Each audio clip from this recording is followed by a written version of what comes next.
Assalamualaikum warahmatullahi wabarakatuh. Salam sejahtera dan selamat pagi kepada semua. Minggu Literasi Media dan Maklumat Global adalah acara tahunan yang dihostkan oleh United Nations Educational, Scientific and Cultural Organization atau UNESCO sejak tahun 2012.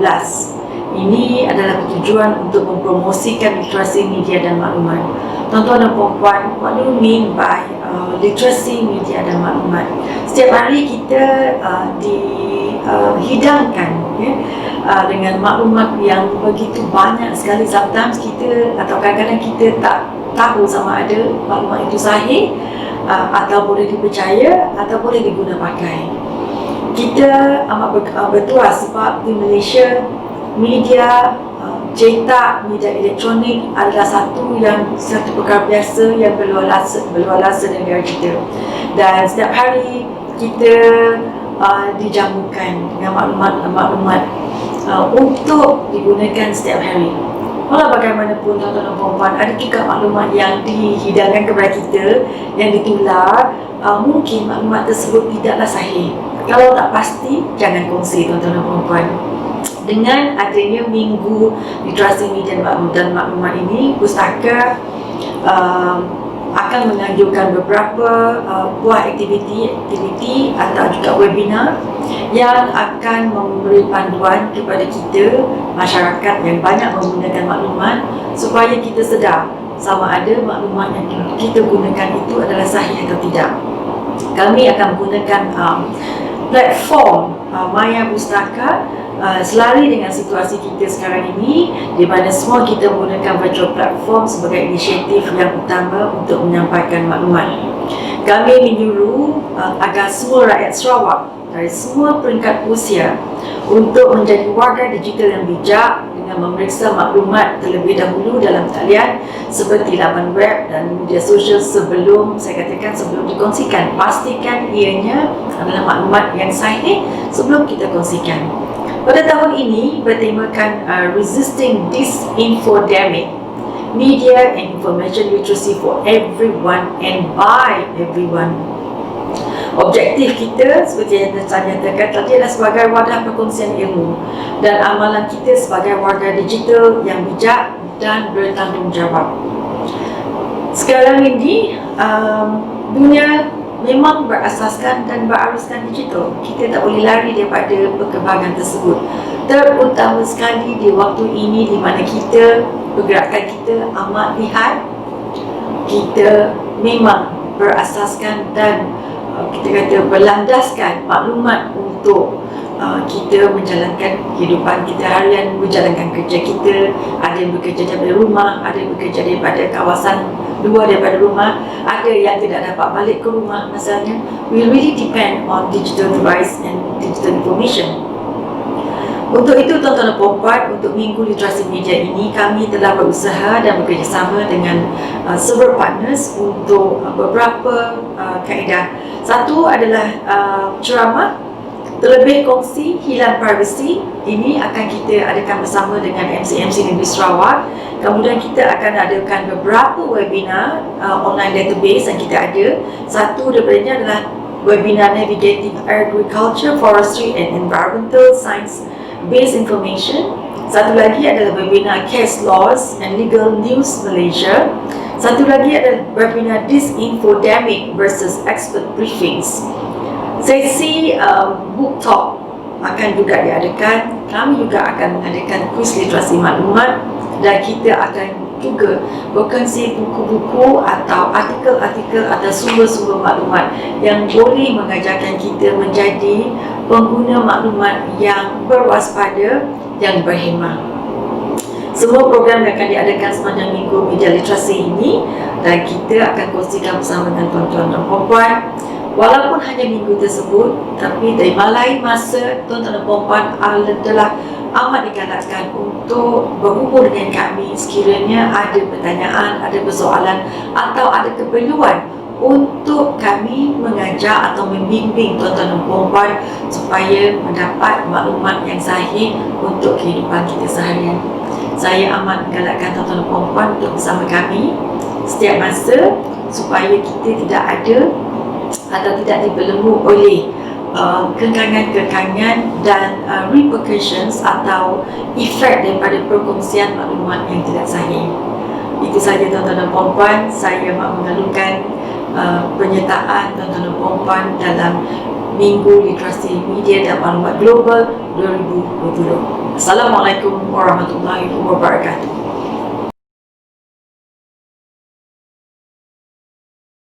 Bismillahirrahmanirrahim. Assalamualaikum dan salam sejahtera saya ucapkan kepada semua penonton yang menonton Pustaka Channel. Baiklah, sejajar dengan kita punya program, iaitu yang mana program kita hari ini adalah program Minggu Literasi Media dan Maklumat yang bertempatkan di Pustaka punya virtual platform. Okey, saya bacakan sedikit ya, Encik Muiz, berkaitan dengan program kita program kita ini. Okey, untuk pengetahuan penonton juga, program Minggu Literasi Media dan Maklumat Global 2020 atau dikenali juga sebagai Global Media Information Literacy MIL Week merupakan program yang dihostkan oleh United Nations Educational, Scientific and Cultural Organization UNESCO pada setiap tahun sejak daripada tahun 2012. Dan pada tahun ini, Global MIL Week diadakan pada 24 hingga 31 Oktober 2020 yang bertemakan Resisting Disinforming Media and Information Literacy for Everyone and by Everyone. Okey, untuk slot kita pada pagi ini, pada hari Sabtu yang serba indah ini, 24 Oktober, kita akan ada slot ceramah bersama dengan Encik Muhammad Muizzuddin Rengga yang merupakan penolong pengarah MC Pejabat Negeri Sarawak. Okey, saya bacakan sedikit biodata Encik Muiz. Baiklah, beliau berpendidikan ijazah sarjana muda komunikasi massa perhubungan awam di UiTM Shah Alam dan sudah berkecimpung sudah 8 tahun ya berpengalaman dalam memberi taklimat advokasi. Baiklah, hari ini Encik Muiz akan ceramah berkaitan dan tajuk beliau adalah terlebih kongsi hilang privasi tanpa menyayangkan masa. Saya jemputlah Encik Muiz untuk meneruskan sesi ceramah kita. Terlebih kongsi hilang privasi. Dipersilakan. Okey, terima kasih kepada moderator kita iaitu Encik Farhan daripada Pustaka Negeri Sarawak. Okey, Assalamualaikum, salam sejahtera, selamat pagi kepada semua yang ada bersama kita pada pagi ini. Sebelum kita pergi lebih jauh, kita nak tanya apa khabar semua, harap semuanya sihatlah di pagi hari Sabtu ni. Saya tahu pagi-pagi Sabtu ni kita banyak yang menghabiskan masa bersama keluarga. Terima kasih kepada sesiapa yang meluangkan masa untuk menyaksikan atau melihat, menonton kita punya perkongsian pada hari ini. InsyaAllah perkongsian kita ini akan memberi banyak manfaat kepada anda. Macam kita cakap, saya mengajar diri saya dan juga mengajar anda untuk menjadi lebih bijak menggunakan internet. Dan tajuk kita pada hari ini adalah terlebih kongsi hilang privasi. Terlebih kongsi ini maksudnya kita dedahkan semua benda dalam media sosial tanpa ada batasan. Dan sepatutnya kita sebagai orang yang bijak pandai perlu ada batasan dalam perkongsian kita di media sosial. Okey, sebelum kita pergi lebih jauh, saya ada beberapa persoalan yang saya perlukan untuk kita fikirkan. Yang pertama adalah, berapakah bilangan kawan-kawan anda di media sosial? Contohnya ada Facebook, ada Twitter, Instagram dan sebagainya. Ada berapa orang kawan-kawan anda? Ada 1,000, 2,000, 5,000, ataupun anda letakkan dekat belakang tu macam orang zaman sekarang kan dah terlebih, so letak real ataupun letak full dekat belakang. Itu pun sama juga. Ataupun tak ada kawan langsung. Kalau tak ada kawan langsung tu apa sebenarnya tujuan kita nak buat media sosial? Okey, soalan yang kedua adalah dalam kenalan kita yang beribu-ribu orang tadi tu, yang kita accept siapa-siapa saja untuk jadi kawan kita, berapa orang yang kita kenal? Okey, cuba kita fikirkan balik. Mesti ramai kita tak kenal kan dalam grup macam saya. Rakan-rakan Facebook saya adalah dalam 2,000, maklumlah orang popular kan macam tu. Tapi dalam yang 2,000 tu alhamdulillah saya kenal, mungkin ada yang terlepas juga yang saya tak kenal sebab saya banyak banyak berkongsi maklumat advokasi, so orang sudilah nak berkawan dengan kita. Okey, kita fikir balik berapa orang kita kenal. Mungkin ada 10 orang sahaja yang kita betul-betul kenal. Sebab tu kita kena tapis orang-orang yang berkawan dengan kita. Lepas tu soalan yang ketiga, kita kena fikir juga berapa kali kita update status kita di media sosial. sejam sekali, sehari sekali, sebulan sekali, seminggu sekali ataupun tak ada update langsung. Ini juga antara yang kita akan kongsikan nantilah, terlebih kongsi hilang privacy. Okey, dan seterusnya daripada status yang kita update di media sosial tu, berapa banyak likes yang kita dapat, berapa banyak respon yang orang bagi dekat kita. Sekarang kan ada banyak respon, angry, care, likes, apa lagi, love, apa semualah. Berapa banyak respon orang pada kita. Ataupun tak ada orang respon langsung pun kita punya perkongsian. Masalah juga tu ya. Lepas tu, ada tak kawan-kawan kita yang tak ada media sosial langsung zaman sekarang ni? Rasanya semua ada kan. Rasanya peratusan untuk tak ada tu kurang lah. Cuma mungkin orang-orang di kampung tu mungkinlah tak ada lah. Okey, berbalik kepada tajuk kita hari ini adalah terlebih kongsi hilang privacy. Kita tengok slides dulu ya.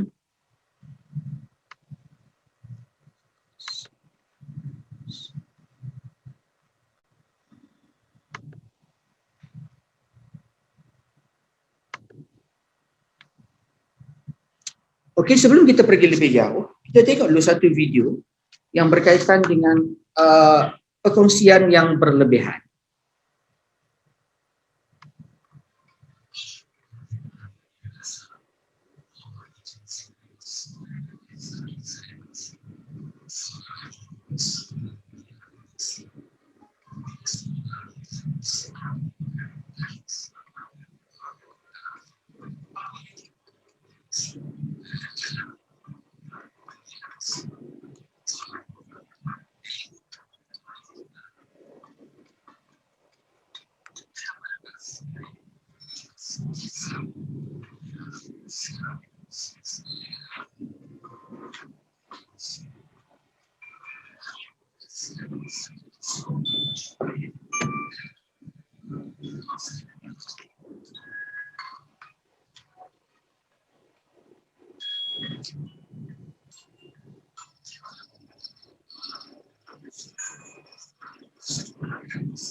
Okey, nampak tak? Faham tak video tu? Itu adalah implikasi bila kita terlebih kongsi. Lebih kongsi semua maklumat kita. Okey, apa itu terlebih kongsi? Lebih kongsi adalah mengepost terlalu banyak informasi ataupun maklumat peribadi di laman rangkaian sosial. Okey, ini adalah maklumat yang kita tak perlu kongsi. Antaranya adalah alamat rumah. Alamat rumah ni kadang-kadang kita terkongsi. Contoh, bila ada perayaan. Kita kan bila ada perayaan kita suka jemput orang datang rumah. Kita akan kata jemput datang beraya di rumah saya di alamat sekian. Dalam kita tak sedar kita mendedahkan alamat rumah kita, betul? Sebab kita dah letakkan alamat rumah kita untuk orang datang melawat, berdatang beraya ataupun apa sahaja perayaan di rumah kita. Itu bahaya ya tuan-tuan dan puan-puan, dalam kita tidak sedar kita mendedahkan lokasi rumah kita. Yang kedua adalah nombor kad pengenalan. Nombor kad pengenalan pun salah satu yang kita tak boleh kongsi di media sosial.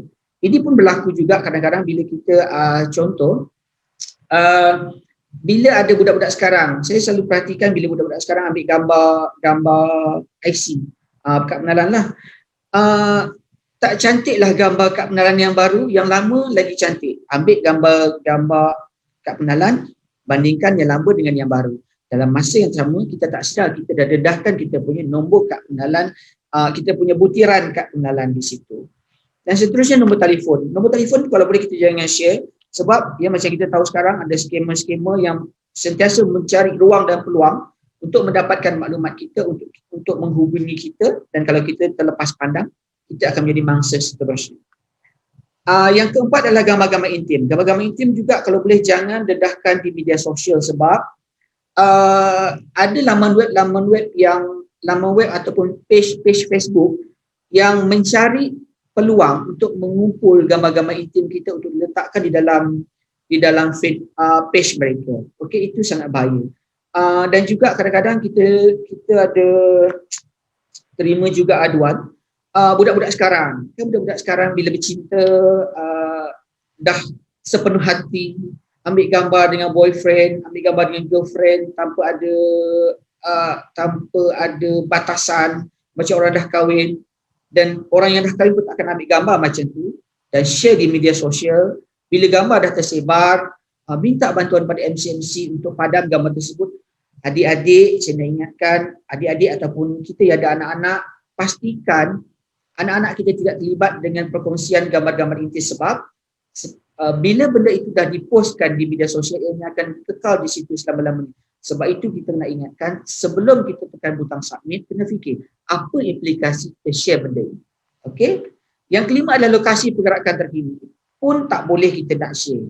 Tapi kita trend orang sekarang adalah suka share bercuti di mana-mana. Kita tak tahu kawan-kawan kita di Facebook ataupun di Instagram, bukan semua suka kita. Takut-takut ada orang yang tengah mengintip pergerakan kita. Bila dia tahu tempat kita kat mana, dia boleh datang colik kita ataupun melakukan benda-benda tidak baik pada kita. Kalau boleh jangan kongsi lokasi kita.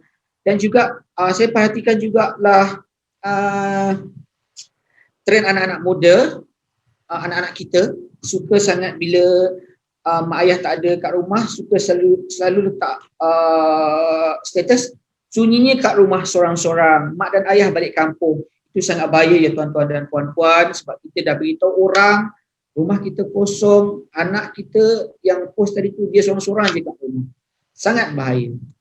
Yang seterusnya adalah maklumat sulit dan rahsia. Ini pun satu juga untuk kita yang bekerja. Kadang-kadang kan kita ada letak nombor akaun apa benda semua di kita punya meja kita ambil gambar, kadang-kadang kita tak perasan pun maklumat personal, nombor akaun bank kita dipaparkan sekali. Dan yang ketujuh adalah gambar atau video mendedahkan anggota badan kanak-kanak. Pun sama juga. Saya faham kita sebagai ibu ayah macam saya ada anak-anak, sangat suka share pasal anak-anak kita di media sosial untuk share dengan kawan-kawan kita perkembangan mereka. Tetapi kita kena pastikan perkongsian kita itu tidak mengaibkan anak kita. Sebab ada yang kita tengok beberapa bulan lepas, ada seorang budak muka dia diletakkan untuk menghasilkan patung untuk pedofil. Itu sangat bahaya. Okay? Dan jangan juga satu lagi, kita suka sangat ambil gambar anak-anak kita di swimming pool. Okay, swimming pool berbahaya. Anak kita pakai baju mandi, kita rasa sangat comel, tapi bagi pedofil itu sangat mengundang sesuatu yang boleh menyebabkan mereka membuat benda yang tidak elok kepada anak-anak kita. Okey. Seterusnya, mengapa pengguna terlebih kongsi maklumat di media sosial? Yang pertama adalah kerana pengaruh dan galakan media sosial. Sebab kita tengok sekarang, kita ni suka ikut trend. Kalau orang suka share pasal kereta, kita pun nak ikut, sama juga. Itulah masalah kita sekarang, sebab kita terlalu media sosial sangat mempengaruhi kehidupan kita sekarang. Kita nak ikut orang, kita nak ikut artis-artis, okey. Dan seterusnya adalah meluahkan perasaan. Sama juga kita terlebih kongsi bila kita tak ada tempat nak meluahkan perasaan, kita meluahkan perasaan di media sosial. Itu pun antara kenapa pengguna terlebih kongsi maklumat di media sosial. Yang ketiga, macam biasalah mendapatkan perhatian. Kita share semua benda dalam media sosial untuk mendapatkan perhatian orang. Dan yang keempat, lebih kurang dengan meluahkan perasaan untuk melepaskan emosi dan tekanan. Sebab dia tak ada tempat nak meluahkan perasaan, so dia luahkan segala-galanya di media sosial. Ini kenapa pengguna terlebih kongsi maklumat di media sosial. Yang seterusnya, risiko sekiranya anda terlebih kongsi. Okey, yang pertama adalah mengurangkan produktiviti. Ini bagi kita yang bekerja. Sebab apa? Contoh jika kita terlalu banyak berkongsi maklumat, produktiviti kerja kita tentunya akan terjejas dan kita kehilangan fokus. Sebab apa? Bila kita masuk kerja pukul 8, contoh bila kita masuk kerja pukul 8, kita nak kongsi semua benda. Hari ini saya pakai baju apa, hari ini saya breakfast apa, hari ini saya pakai suara warna apa, kasut warna apa, lipstick, bukan saya lah, orang lain. Lipstick warna apa, semua kita nak kongsi. Bila masanya kita bekerja, dan kita akan tunggu orang komen. Bila orang komen, kita pun komen balik. Dan bila masanya kita bekerja. Okey? Yang kedua adalah menjejaskan reputasi. Menjejaskan reputasi ini sebagai contoh apabila kita memuat naik posting yang kadang-kadang kita tak perasan, kita berkawan dengan bos kita di dalam Facebook. Kita berkawan dengan bos kita di Instagram. Tapi kita mengkritik bos kita dalam bahasa yang sangat kasar, itu boleh menjejaskan reputasi kita sebagai seorang pekerja. Okey. Ancaman keselamatan contohnya bila maklumat peribadi dikongsi, macam kita cakap aktiviti harian kita dekat mana, seorang tahu di mana kita berada, itu mengancam keselamatan kita. Perbandingan sosial merupakan sesuatu yang tidak sihat apabila membandingkan kehidupan dengan orang lain. Fenomena ini mengakibatkan depresi, kurang keyakinan diri dan perasaan cemburu. Ini yang macam kita cakap tadi lah, bila orang lain post pasal manusia ni kita boleh lari daripada sikap iri hati. Walaupun kita cuba nak mempositifkan diri, sebenarnya adalah sekelumit pun. Bila kita tengok orang tu ada kereta besar, dia post dalam Facebook, dia post dalam Instagram, kita pun terasa hati, aku tak seperti dia. Itu antara risiko kalau orang terlebih kongsi dan kita sebagai orang yang melihatnya. Okey? Dan yang seterusnya adalah kecurian identiti. Kecurian identiti ni macam yang kita cakap, bila kita dedahkan kita punya credit card. Credit card, kan budak-budak sekarang dia dapat credit card, happy, share semua, lepas tu ambil gambar, lepas tu ambil gambar belakang credit card, ada CVV punya number, itu semua dah terdedah, itu kecurian identiti. Dan yang seterusnya adalah penceraian rumah tangga. Penceraian rumah tangga juga berlaku bila kita lebih kongsi. Contoh bila kita ada masalah rumah tangga, kalau boleh jangan dedahkan di dalam media sosial. Sebab bila kita dedahkan di dalam media sosial, orang akan nampak permasalahan kita. Okey, orang ada yang akan komen bagus, ada yang komen tak bagus. Kadang-kadang kita mengambil semua komen tersebut dan menyebabkan hubungan suami isteri ada permasalahan. Sebab kita terlalu banyak orang komen. Orang Malaysia kan semua prihatin, dia akan komen semua benda. Okey, yang seterusnya adalah rompakan harta benda. Rompakan harta benda ni bila kita dah dedahkan lokasi rumah kita, itu pun bahaya, antara risiko terlebih kongsi. Dan yang lainnya adalah dark cyber. Dark cyber sama jugalah antara masalah sekiranya kita terlebih kongsi. Okey, ini adalah contoh overshare. Yang pertama ni adalah bila kita check in banyak di semua tempat. Yang ni bila tuan-tuan pun boleh tengoklah, dia check in di semua tempat. Okey, menyebarkan gambar kepada. Yang ni pun salah satu kita nak ingatkan kepada tuan-tuan dan puan-puan, kita suka menjadi orang yang pertama.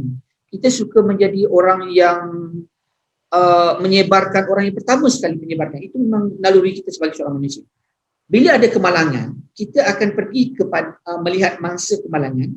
Kita bukan nak tolong ya zaman sekarang. Kita akan ambil gambar, kita akan ambil gambar keadaan mangsa yang kadang-kadang sangat tidak menjaga sensitiviti keluarga mangsa kemalangan tersebut. Kita sebarkan di WhatsApp, kita sebarkan di media sosial kita, itu sangat tak bagus. Okey? Dan seterusnya macam kita cakap, ada satu yang ni dia kata, oh my god, I hate my boss. Sedangkan dia berkawan dengan bos dia di dalam media sosial, itu pun sangat tak bagus. Okey? Ini antara contoh overshare lah. Banyak lagi sebenarnya contoh overshare kalau tuan-tuan dan puan-puan nak tengok. Okey, ini salah satu implikasi bila kita terlebih kongsi. Yang ini adalah video MCMC buat jugalah bila kita terlebih kongsi, tapi ini adalah bentuk kartun. Mungkin tuan-tuan dan puan-puan ada tengok di TV.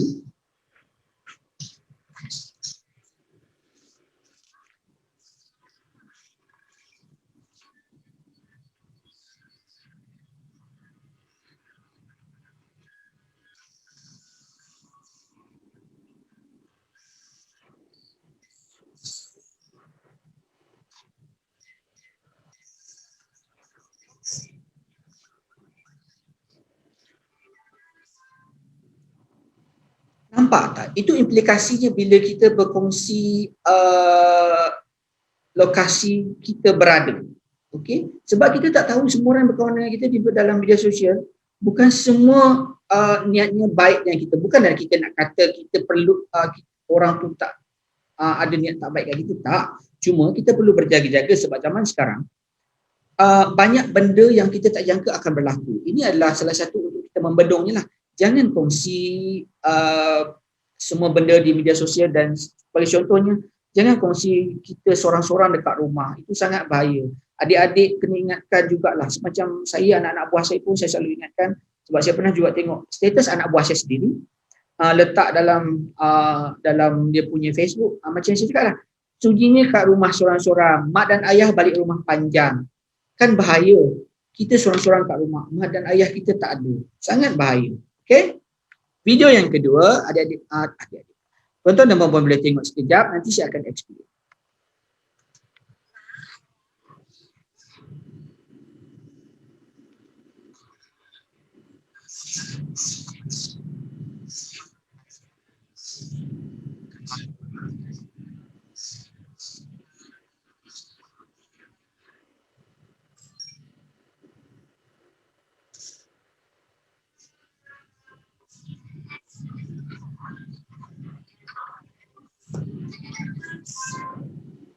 Okey, ini juga antara implikasi kepada perkongsian kita di media sosial lah. Ini kita namakan, boleh juga namakan reputasi digital. Okey, sebagai contoh, bila ada orang, contoh yang belum berkahwin, mungkin yang menonton ni ada yang belum berkahwin, bila anda berjumpa dengan bakal mak mertua dan ayah mertua, macam inilah contohnya. Ayah mertua dan mak mertua zaman sekarang bukan macam zaman dulu ya, adik-adik yang belum berkahwin ni lah. Dia akan tengok dulu latar belakang anda, dia akan tengok dulu perkongsian anda. Kalau bagus perkongsian anda, insya-Allah anda akan jadi menantu. Kalau tak bagus macam yang tadi, pergi kelab malam ke semua, mungkin anda akan di-reject lah dia. Dan kecuali kalau ayah mertua anda pun sama juga kaki kelab, mungkin boleh juga jadi menantu lah. Okey, itu antara salah satu implikasinya. Sama juga kalau adik-adik yang belum dapat kerja nanti, bila adik-adik pergi minta kerja, selalunya prosesnya adalah kita akan tengok dulu perkongsian di media sosial. Kalau bagus perkongsian anda, insya-Allah anda akan dipanggil untuk interview. Kalau tak bagus perkongsian anda, resume anda akan diletakkan di tepi. So, jadi bermula daripada hari ini, pastikan reputasi digital anda adalah reputasi yang sangat baik. Sebab kita tak tahu apa yang orang akan cari berkenaan dengan kita di dalam media sosial sekarang. Okey? Seterusnya, bagaimana menangani sikap terlebih kongsi? Okey, anda boleh mengawal privasi dan reputasi dalam talian dengan mengamalkan beberapa prinsip asal berikut. Yang pertama adalah lakukan ketetapan untuk akaun media sosial. Ketetapan privacy. Privacy ni kita privatekan media sosial kita. Jangan kita generalkan, jangan kita feeling orang semua boleh ambil barang-barang kita punya maklumat. Jangan kita perasan orang suka kita. Tak, kita kena ada sedikit ketakutan bahawa tak semua orang suka dengan perkongsian kita. Sebab kita pernah dapat aduan mengatakan ada gambar seorang wanita, ya. Wanita ini lebih kepada perkongsian selfie lah. Saya faham semua orang suka selfie, tetapi bila kita berselfie, kita kena pastikan bahawa gambar-gambar yang kita ambil, gambar-gambar yang kita kongsi tidak mengundang fitnah kepada kita. Contoh yang pertama, seorang perempuan datang ke pejabat kita mengatakan bahawa gambar dia diletakkan di dalam sebuah laman fanpage, perempuan bertudung tetapi tut besar. Bila kita tengok balik gambar tersebut, bagi orang yang normal macam kita, itu adalah satu gambar yang normal. Tapi bila diletakkan dalam fanpage tersebut, memanglah gambar itu sesuai diletakkan di situ sebab gambar yang diambil menyalahkan aset beliau. Okey, itu yang pertama. Contoh yang kedua adalah bagi kita yang lelaki. Kita yang lelaki kan suka pergi gym. Okey, macam saya. Contoh, okey, macam saya pergi gym, kita six pack kan. Six pack bila kita ambil gambar, kita suka ambil gambar dalam keadaan yang tak berbaju, tayangkan kita six packs, berpeluh-peluh. Okey, kita dah dapat juga aduan daripada seorang pengadu mengatakan bahawa gambar beliau diletakkan di dalam dalam page untuk orang-orang lelaki. Okey, itu salah satu juga menggunakan fitnah kepada kita. Sebab itu saya dah ingatkan, bila kita ambil gambar, bila kita berkongsi sesuatu di dalam media sosial, pastikan gambar itu tidak menggunakan fitnah kepada kita. Okey. Yang kedua adalah lindungi reputasi digital anda dengan mengkaji semua kandungan dalam talian, memadamkan maklumat peribadi dan info negatif yang potensi merosakkan reputasi anda. Bagi tuan-tuan dan puan-puan yang belum tahu, tuan-tuan dan puan-puan boleh type dalam Google ataupun dalam apa jua search engine nama anda, tengok balik apa yang akan keluar. Macam saya type nama Muhammad Muizzuddin, apa yang akan keluar? Adakah gambar-gambar yang keluar adalah gambar-gambar saya bagi taklimat, gambar-gambar saya bersama dengan anak-anak saya, gambar saya bersama dengan isteri saya, itu bagus. Apa? Tapi kalau yang keluar adalah gambar saya melakukan aktiviti-aktiviti yang tidak elok, gambar yang menjejaskan reputasi saya kena padamkan ataupun saya boleh juga mengubah persepsi orang dengan menukar balik perkongsian saya. Okey? Dan seterusnya adalah yang ketiga, mengemas kini senarai kenalan di media sosial, padamkan mereka tidak dikenali supaya anda dapat melihat perkongsian peribadi. Supaya mereka tidak dapat melihat perkongsian peribadi anda. Ini yang kita nak ingatkan balik. Macam tadilah soalan yang pertama. Kita kena pantau balik, kita kena kita kena filter balik kita punya sahabat-sahabat di dalam media sosial. Sebab bukan semua yang kita accept itu adalah sahabat yang sejati, sahabat betul nak berkawan dengan kita. Mungkin mereka ada niat yang tidak sepatutnya. Okey? So kena, lepas ni ada yang kawan 5,000, yang 2,000 tu kena kurangkan balik. Okey? Dan seterusnya yang keempat adalah fikir, nilai dan kaji maklumat sebelum berkongsi. Contoh, kita kena fikir apakah implikasi perkongsian kita. Sebagai contoh, bila kita ada dapat satu maklumat berkaitan contoh COVID-19 di sesuatu kawasan sedang berlaku, kita kena refer dulu dengan orang-orang yang bertanggungjawab. Contohnya kalau dekat Sarawak, kita ada Sarawak Disaster punya ni, cek betul ke kawasan tersebut ada COVID-19. Cek juga di laman web MCMC, sebenarnya.my, betul ke kawasan itu ada COVID-19. Kalau betul, kita boleh share.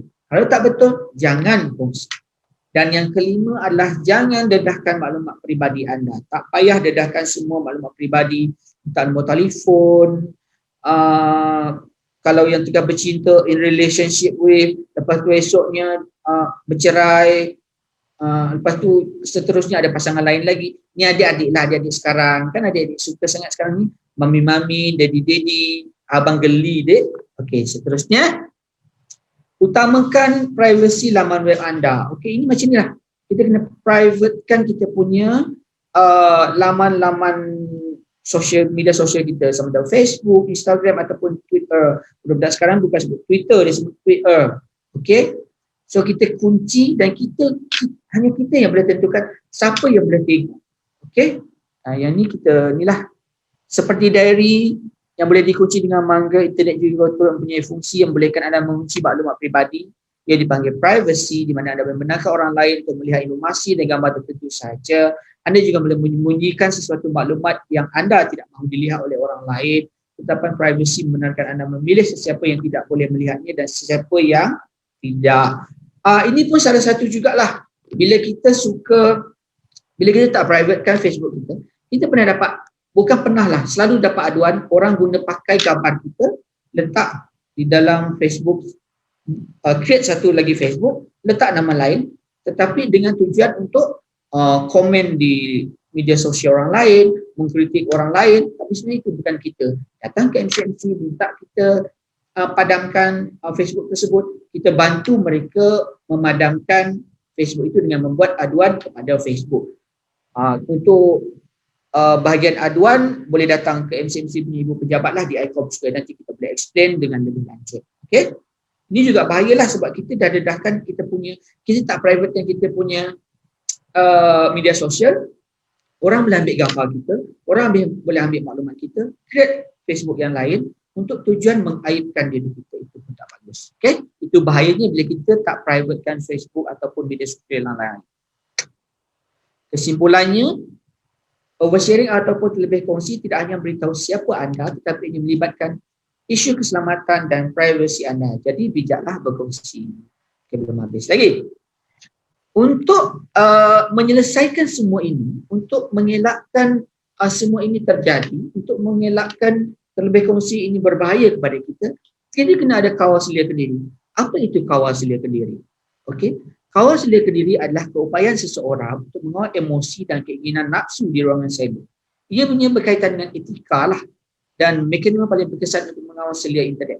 Ini macam, kalau kita tak nak benda itu berlaku kepada kita, kita jangan lakukan kepada orang lain. Okey, contoh, kita tak nak gambar kita didedahkan, digunakan untuk benda-benda yang tidak elok, jadi kita jangan buat benda yang sama yang kita tak nak itu kepada orang lain. Okey. Dan kenapa pentingnya kawal selia kendiri? Kerana yang pertama, untuk mengurangkan kewasiliaan pihak berwajib. Okey. Kita punya ni, bila semua ada kawal selia kendiri, maka semakin kuranglah berlakunya kesalahan di internet. Okey, maka tak perlulah pihak berwajib mengawal kita. Kita tak nak kan pihak berkuasa mengawal dan memantau apa yang kita buat di media sosial. Okey, jadi kita sekarang ni macam yang kita cakap lah, SOP kita sekarang ni adalah kita jaga kita. Kita kena jaga apa yang kita kongsi di internet. Jangan sampai pihak berwajib mengambil alih kita punya internet. Okey.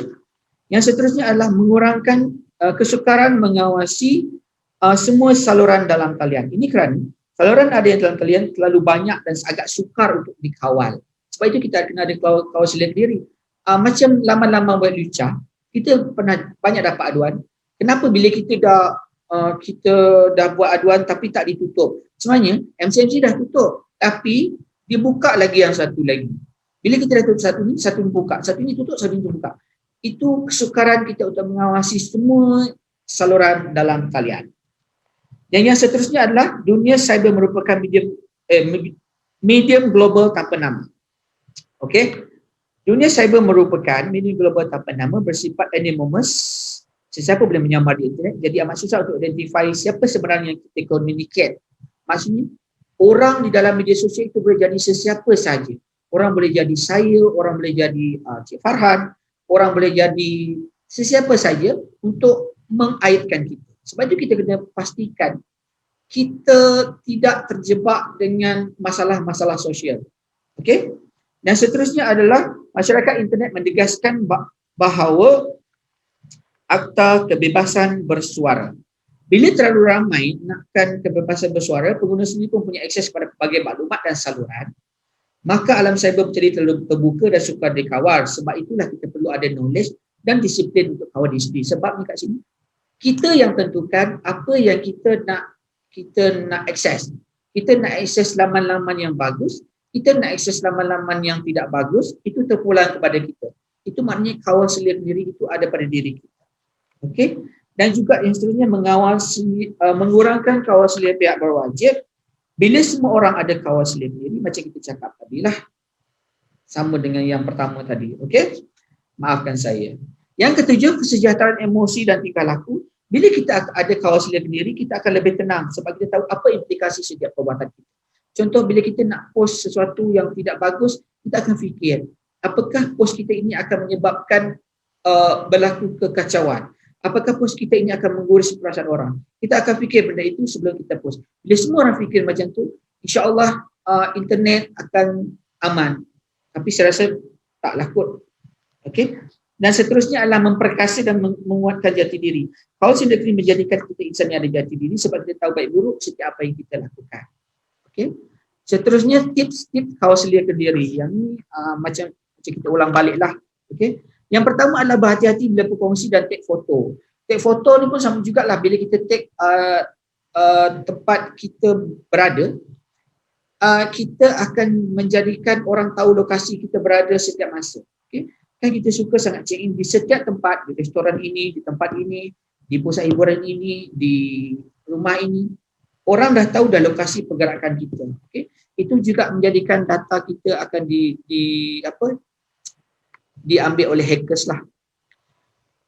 Yang kedua adalah padamkan maklumat peribadi dan negatif. Bina profil positif dalam talian ini berkaitan dengan reputasi digital lah, macam kita cakap tadi. Dan yang ketiga, laporkan dengan tidak sesuai dengan pemegang mata internet dan pihak berkuasa. Kalau ada laman-laman sosial yang tidak menyenangkan tuan-tuan dan puan-puan, tolong laporkan sebab kita tak ada kita bukanlah memantau semua laman sosial. Dan bila orang kata MCMC memantau semua laman sosial, MCMC memantau WhatsApp anda 24 jam. Kita tak buat semua itu. MCMC tak ada ramai staff. Rakyat Malaysia ada berjuta-juta orang. MCMC punya staff tak ramai. Dan kita tak akan memantau kecuali ada aduan daripada orang awam. Okey? Dan yang keempat adalah jangan berjumpa dengan orang tidak dikenali di tempat sunyi, pilih tempat awam dan selamat. Yang ini pun sama juga, baru-baru ini, baru sebentar tadi saya ada baca sebuah berita seorang budak berusia 15 tahun dirogol oleh seorang kawan kenalan di Facebook. Kalau tuan-tuan dan puan boleh tengok dekat Harian Metro ada berita semalam atau hari ini, saya kurang pasti. Sama jugalah, kita suka sangat jumpa orang kita tak kenal, kita suka sangat berkenalan dengan orang yang kita tak tahu asal usul dalam media sosial. Okey, dan yang kelima, lawak jenaka anda mungkin tidak kena dengan orang lain. Ini pun sama, kadang-kadang kita bergurau kasar di dalam media sosial. Okey, kadang-kadang kita mengeluarkan kata-kata yang mungkin akan menggores perasaan orang. Bila kita tak nak benda itu berlaku pada diri kita, kita jangan lakukan kepada orang lain. Okey. Dan yang keenam adalah pastikan emosi dan fizikal anda stabil, elak tidak balas yang terburu-buru. Ini bila orang komen kita dalam media sosial. Kadang-kadang bila kita nak balas balik dalam keadaan marah, itu yang akan menyebabkan benda itu berpanjangan. Sebab itu bila kita ada kawalan sedar diri, sebelum kita reply komen orang, kita kena, kalau boleh kena tarik nafas, fikir dengan setenang-tenangnya untuk kita tidak memanjangkan lagi benda itu dan untuk kita tidak memanaskan lagi keadaan. Dan yang seterusnya adalah jadikan undang-undang sebagai peringatan sebelum mengemaskan status. Kesalahan di media sosial di dalam alam maya sama juga dengan kesalahan di luar. Apa juga yang tak boleh di luar sama juga dengan tak boleh di alam maya. Okey, dan seterusnya adalah kita pergi kepada saya nak kenalkan kepada kempen terbaru MCMC, iaitu kebebasan bersuara bukan kebebasan berbohong. Ya, kita faham kita sebagai manusia bebas bersuara, bebas menyatakan pendapat, bebas menyatakan apa jua, tetapi pastikan apa yang kita sampaikan itu adalah sesuatu yang benar dan kita tidak berbohong. Tuan-tuan dan puan-puan mesti ada ternampak poster-poster ini lalu di timeline media sosial tuan-tuan dan puan-puan. Ini adalah kempen kita yang terbaru. Yang pertama, contohnya beri pandangan tak menyebarkan kebencian, luahkan pendapat berdasarkan fakta, bercakap benar, bijak menilai, jangan keliru antara berkongsi pandangan dengan menyebarkan penipuan, beringat bila bercakap, dan berbalik kepada kebebasan bersuara bukan kebebasan berbohong. Pastikan maklumat-maklumat yang kita nak kongsi adalah maklumat yang sahih, dan macam kita selalu ulang, apa-apa maklumat yang sahih boleh didapati di sebenarnya.my MCMC punya website. Sebenarnya .my adalah salah satu platform MCMC bekerjasama dengan jabatan-jabatan yang berkaitan untuk menepis segala berita-berita yang tular di media sosial pada masa sekarang. Contoh, bila berkaitan dengan kesihatan, MCMC akan refer kepada Kementerian Kesihatan. Barulah MCMC akan mengeluarkan dan menepis berita-berita yang tular tersebut. Contoh macam kita yang dekat dengan kita sekarang adalah berkaitan dengan COVID-19 lah. Bila dia kata ada pesakit COVID di, contohlah di MCMC, di bangunan ICOM Square, kita akan refer kepada Jabatan Kesihatan. Betul ke ada pesakit COVID di situ? Kalau lah kata tak ada, kita akan kata Jabatan Kesihatan telah mengeluarkan kenyataan bahawa tiada pesakit COVID di bangunan ICOM Square. Macam tu. Okay. Ini adalah video kempen tersebutlah. Mungkin tuan-tuan dan puan-puan pernah tengok. Sekejap.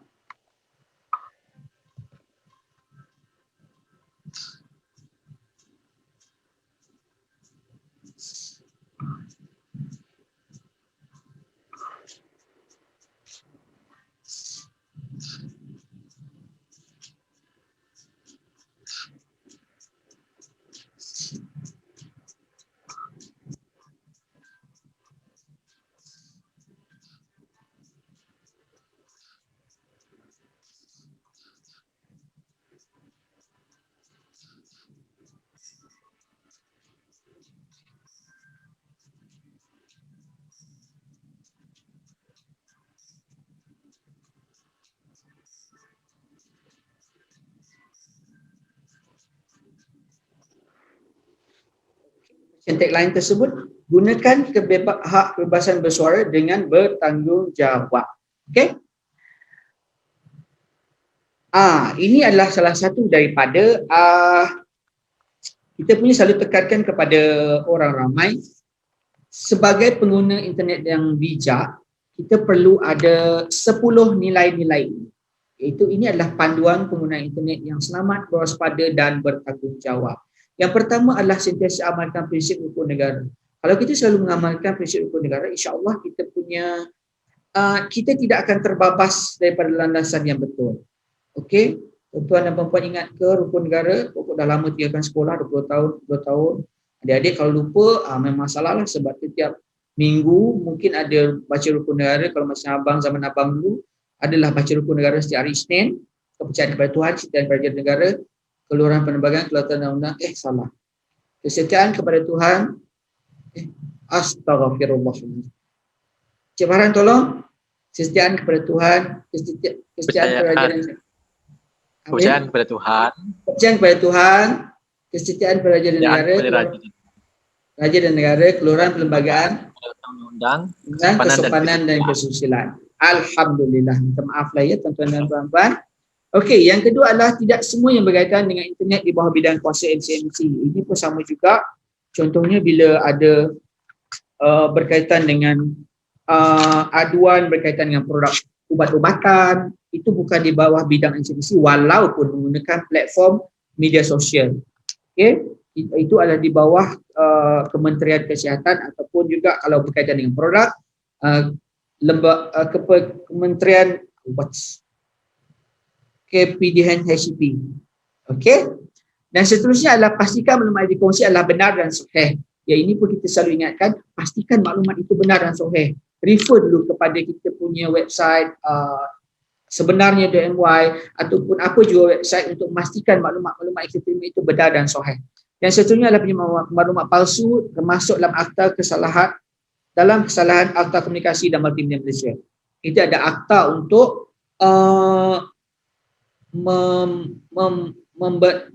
memberikan tindakan undang-undang kepada tuan-tuan dan puan-puan yang terlibat dengan penyebaran maklumat palsu. Seterusnya adalah sesiapa pun boleh menggunakan internet, jadi siasat dulu profil seseorang sebelum percayai mereka. Macam kita cakap, orang boleh jadi sesiapa saja di internet. Dan seterusnya, kecuaian terhadap keselamatan diri semasa dalam talian boleh beri ancaman kepada harta benda dan diri sendiri dalam alam maya, di dalam alam nyata. Macam yang kita cakap, bila kita dedahkan kedudukan kita, bila kita dedahkan rumah kita, itu pun bahaya. Pengguna internet yang beretika tidak berkongsi video dan gambar orang lain yang boleh memalukan mereka. Okey, itu pun sama jugalah. Okey, kalau kita tak nak orang malu, kita dalam keadaan malu macam tu, kita tak nak juga, kita jangan lakukan kepada orang lain. Dan seterusnya, amalan kawal seliakan diri adalah langkah paling berkesan untuk melindungi diri dalam talian. Ya, betul. Kalau kita dah ada kawal seliakan diri dalam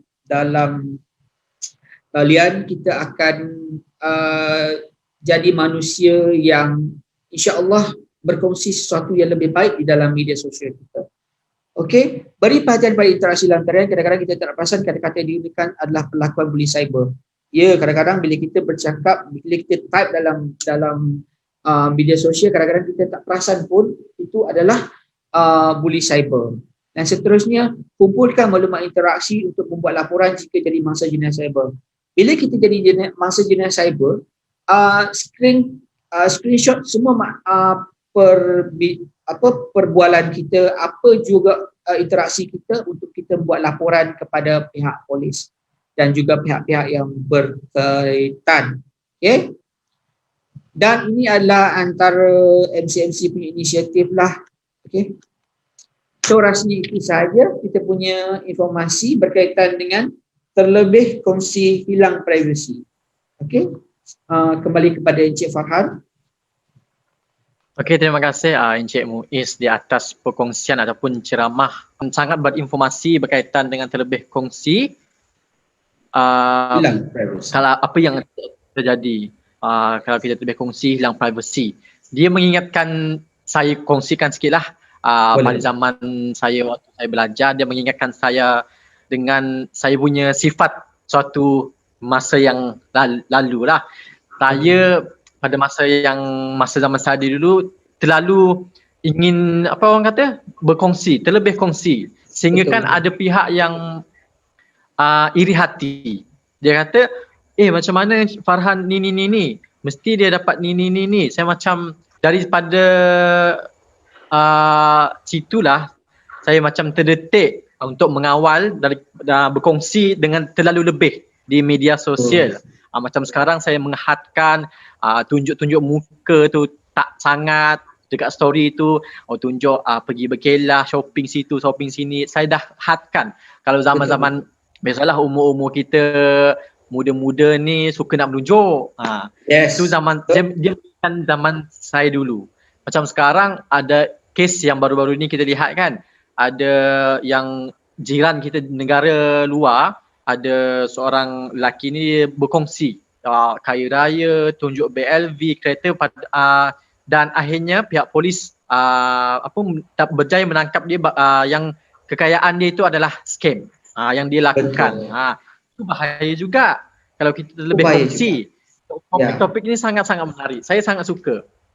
So, kalau kita tengok seperti macam Encik Muiz bagi tahu tadi, kawal sedia diri. Macam mana tips kawal sedia diri, macam mana kita nak berkongsi.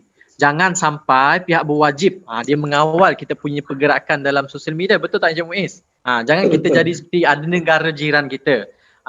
Menghadkan penggunaan aplikasi-aplikasi tertentu. Tak main Facebook, tak main Instagram, dia hadkan, kerajaan hadkan. Jangan sampai pihak berwajib melakukan benda yang sama. Kalau kita nak mengawal kita punya penggunaan sebagai warga digital. Oleh itu kita sebagai warga digital perlu ada etika dalam menggunakan sosial media dan sebagainya. Okey, saya rasa itu sahaja untuk slot kita pada pagi ini berkaitan dengan ceramah terlebih kongsi, hilang privasi. Okey, saya rasa itu sahaja. Sekian terima kasih kepada semua penonton dan terima kasih juga kepada Encik Muizzuddin daripada MCMC Sarawak. Kongsian yang sangat padat dan cukup itu tadi. Saya macam nak dengar lagi, nak lagi. Supaya makin banyak orang tahu, oh ini sepatutnya ni. Dan kempen yang telah diperkenalkan oleh MCMC yang baru ni, kebebasan bersuara bukan kebebasan berbohong. Kadang-kadang orang ni bersuara tapi dia tak gunakan fakta. Di situ dia berbohong. Sangat-sangat bagus.